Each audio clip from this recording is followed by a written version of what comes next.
نحمدہ و نصلی علی رسولہ الکریم، اما بعد۔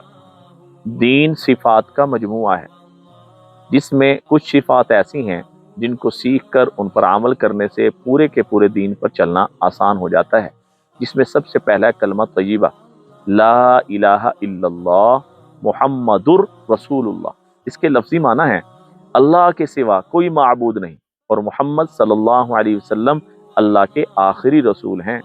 اور اس کلمے کا مقصد ہے کہ اللہ جل شانہ سے سب کچھ ہونے کے یقین اور مخلوق سے اللہ کے حکم اور ارادے کے بغیر کچھ نہ ہونے کا یقین ہمارے دلوں میں آ جائے، اور حضور نبی کریم صلی اللہ علیہ وسلم کے طریقوں پر چل کر دونوں جہانوں میں کامیابی کا یقین، اور حضور صلی اللہ علیہ وسلم کے طریقوں کو چھوڑ کر دونوں جہانوں میں ناکامی کا یقین میرے آپ کے بلکہ ہر کلمہ گو کے دل میں آ جائے۔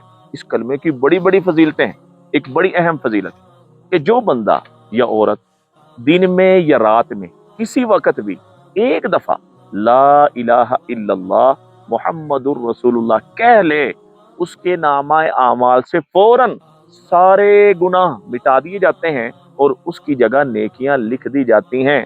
آپ علیہ الصلوۃ والسلام نے وصیت فرمائی کہ اے میرے صحابہ، جب بھی تم سے کوئی کمی کوتاہی گناہ ہو فوراً کوئی نیکی کر لیا کرو۔ صحابی نے پوچھا یا رسول اللہ، کیا لا الہ الا اللہ پڑھنا یہ بھی نیکی ہے؟ آپ علیہ الصلوۃ والسلام نے فرمایا یہ تو ساری نیکیوں میں سے افضل ہے۔